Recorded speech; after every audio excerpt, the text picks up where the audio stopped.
पादप प्रजनन का क्षेत्र। पादप प्रजनन के क्षेत्र को तीन मुख्य भागों में विभाजित किया गया है। पहला जर्मप्लाज अथवा पादप लाभ, जीन संसाधन। दूसरा प्रजनन विधियाँ। तीसरा बीज उत्पादन विधियाँ। जर्मप्लाज पौधों की प्रजातियों में प्रसिद्ध कुल विभिन्नता को उस फसल का जर्मप्लाज कहते हैं। Germplasm of a crop may be defined as the sum total number of hereditary material of the crop species and their relatives। पादप प्रजनन का यह एक मुख्य क्षेत्र है। इसमें हम जंगली एवं कृषि पौधों की विभिन्नता को इकट्ठा करना, संरक्षण, मूल्यांकन, इनकी सूचना रखना एवं इनका पादप प्रजनन उपयोग करना आता है। अब बहुत से पादप प्रजनन संस्थाओं में इसको एक अलग विभाग बना दिया गया है। Plant breeding is the art and the science of the improving the heredity of plant in relation to their economic use.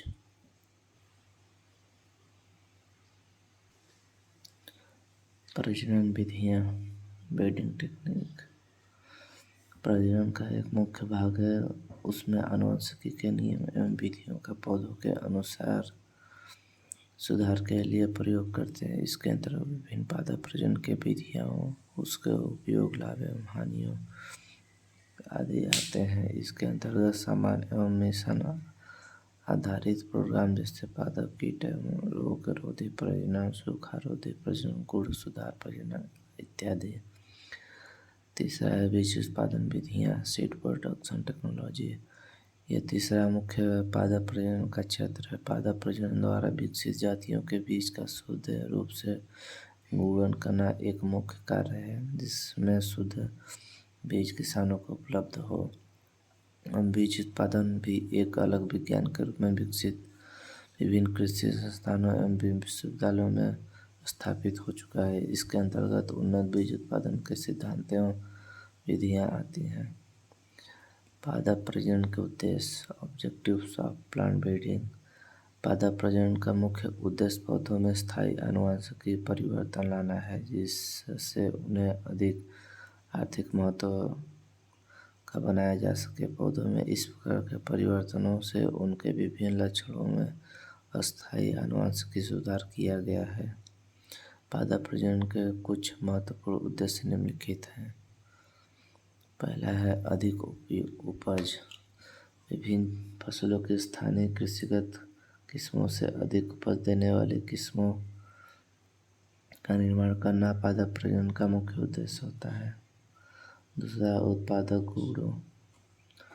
उत्पाद के गुणों में सुधार करना। पादप प्रजनन का उद्देश्य केवल अधिक उपज बढ़ाना ही नहीं है, बल्कि इसके साथ साथ उपज सभी सद्गुणों, गुड क्वालिटीज़ के संपन्न भी होना चाहिए, क्योंकि किसी खेत में किसान को कितनी वास्तविक आमदनी होगी यह फसल की उपज और उसके गुणों दोनों पर निर्भर होती है। क्योंकि यदि उपज अधिक हो और गुण खराब हो तो बढ़ी हुई उपज से पैसा अधिक मिलने के बजाय कम ही प्राप्त होगा और किसान को लाभ के स्थान पर हानि ही होगा। अतः उपज बढ़ाने के साथ साथ उसके गुण भी अच्छे होने चाहिए। उदाहरण, कपास में लंबा तथा शक्तिशाली रेशा, फलों के आकर्षक रंग, लुभावनी महक, अधिक रस तथा आसानी से अलग हो सकने वाला छिलका आदि सद्गुण हैं। तीसरा, ऐसी किस्म निकालना जो सभी तरह के उत्पादों तथा उपभोक्ताओं की अधिक से अधिक आवश्यकताओं की पूर्ति कर सके। चौथा, अवरोधी किस्मों का विकास। ऐसी किस्मों का निर्माण करना जो वातावरण की सामान्य दशाओं से कम प्रभावित हो। भूमि, पानी तथा मौसम की असामान्य दशाओं में प्रायः साधारण पौधों की वृद्धि तथा उपज बहुत ही कम होती है, जैसे अम्लीय अथवा क्षारीय भूमि, पानी की कमी, अधिक गर्मी, अधिक सर्दी आदि दशाएं। अतः इन किस्मों में ऐसी क्षमता होनी चाहिए जो इन असामान्य दशाओं से कम प्रभावित हो। अधिक दक्षता वाली किस्मों का विकास। नई किस्मों में खाद अथवा उर्वरकों का व सिंचाई का अधिक उपयोग करने की दक्षता होनी चाहिए।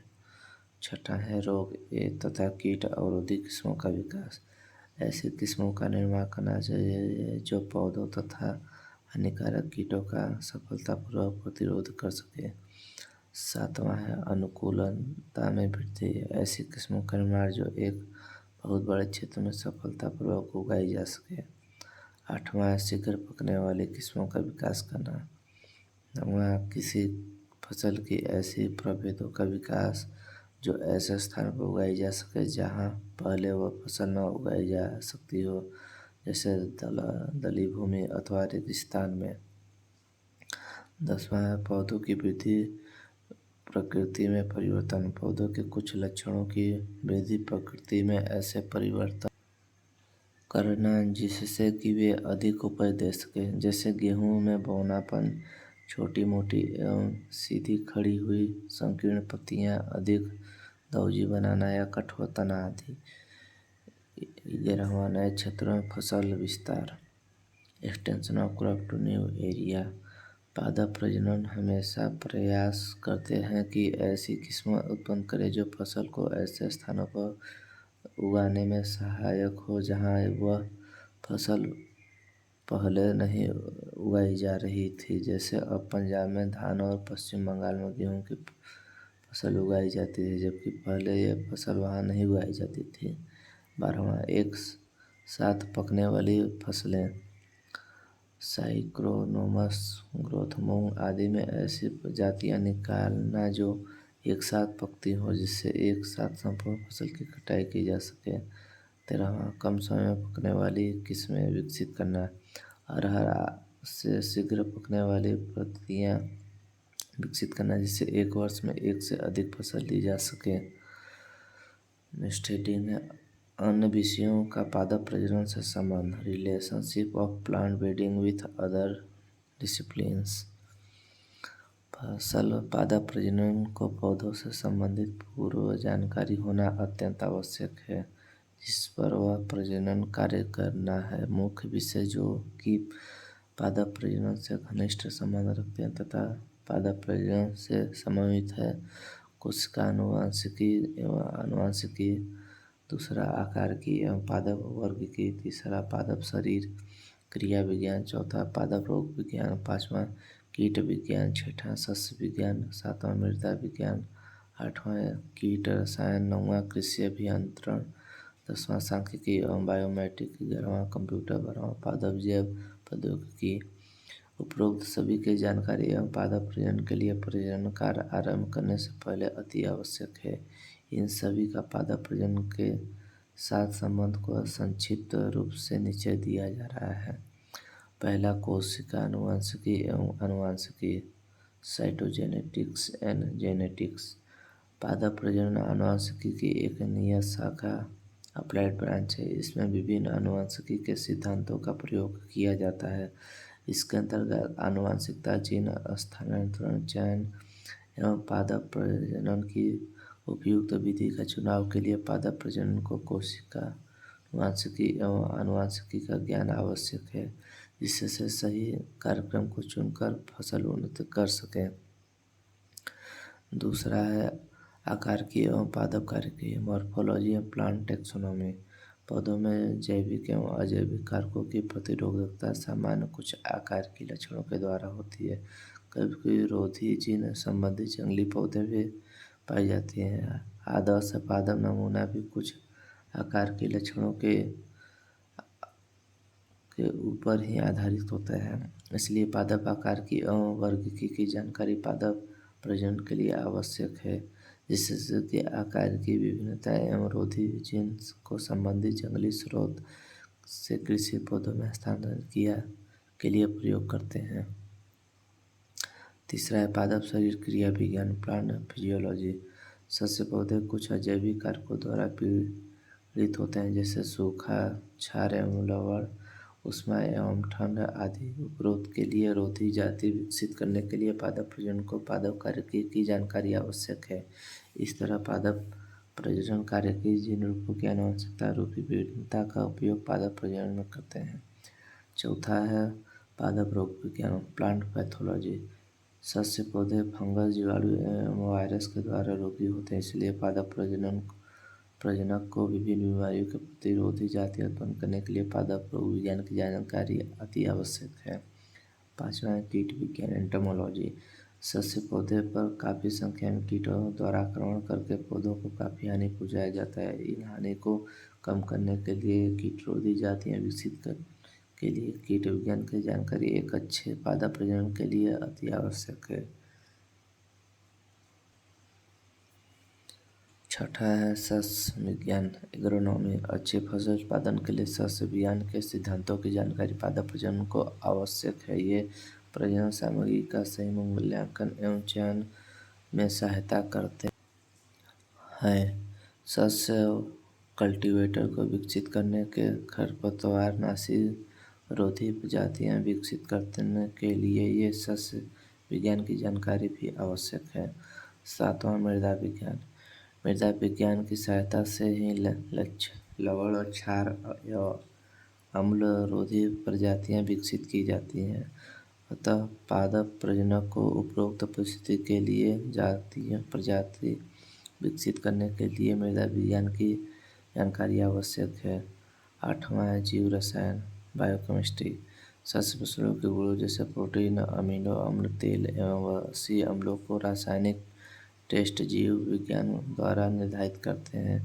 जीव रसायन विधियों द्वारा ही घातक तत्वों का भी पता लगाते हैं, जैसे खीसारी, लैथेरियस सटाइवस, ब्रेसिका तथा कपास के बीच में पाए जाने वाले हानिकारक रसायनों की मात्रा। उपरोक्त सभी के लिए पादप प्रजनक का जीव रसायनक के साथ घनिष्ठ संबंध की आवश्यकता है। नौवां कृषि अभियंत्रण एग्रीकल्चर इंजीनियरिंग। पादप प्रजनन का एक उद्देश्य यह भी है कि इस तरह की जातियां विकसित करना कि उनकी कटाई मशीन से की जा सके। गेहूँ, ज्वार, बरसी, मूंग, उड़द एवं बहुत सी लंबी सब्जी वाली फसल जैसे टमाटर, आलू आदि में इस तरह की जातियां विकसित की जा चुकी हैं। कृषि अभियंत्रण का ज्ञान पादप प्रजनन को ऐसी प्रजातियों के विकसित करने के लिए आवश्यक है। 10वां सांख्यिकी एवं बायोमेट्रिक स्टैटिक्स एवं बायोमेट्रिक्स। पादप प्रजनन प्लांट ब्रीडर्स विभिन्न प्रजनन सामग्री की क्षमता को टेस्ट करने के लिए क्षेत्र प्रयोग करता है। इसलिए विभिन्न क्षेत्र डिजाइनों एवं सांख्यिकी विधियों की जानकारी एवं ज्ञान पादप प्रजनन के लिए आवश्यक है। पादप प्रजनन कोरिलेशन तथा analysis, coefficient dialysis, line tester analysis इत्यादि की गणना बायोमेट्रिक की विधियों द्वारा ही करते हैं। 11वां कंप्यूटर। कठिन बायोमेट्रिक की गणना के लिए कंप्यूटर बहुत ही सहायता करता है। अब विभिन्न बायोमेट्रिक गणना के लिए कंप्यूटर प्रोग्राम उपलब्ध है, जिसके द्वारा जटिल एवं लंबी गणनाओं को बहुत कम समय में किया जा सकता है। 12वां जैव प्रौद्योगिकी प्लांट बायोकेमिस्ट्री। पादप प्रौद्योगिकी में आनुवंशिक इंजीनियरिंग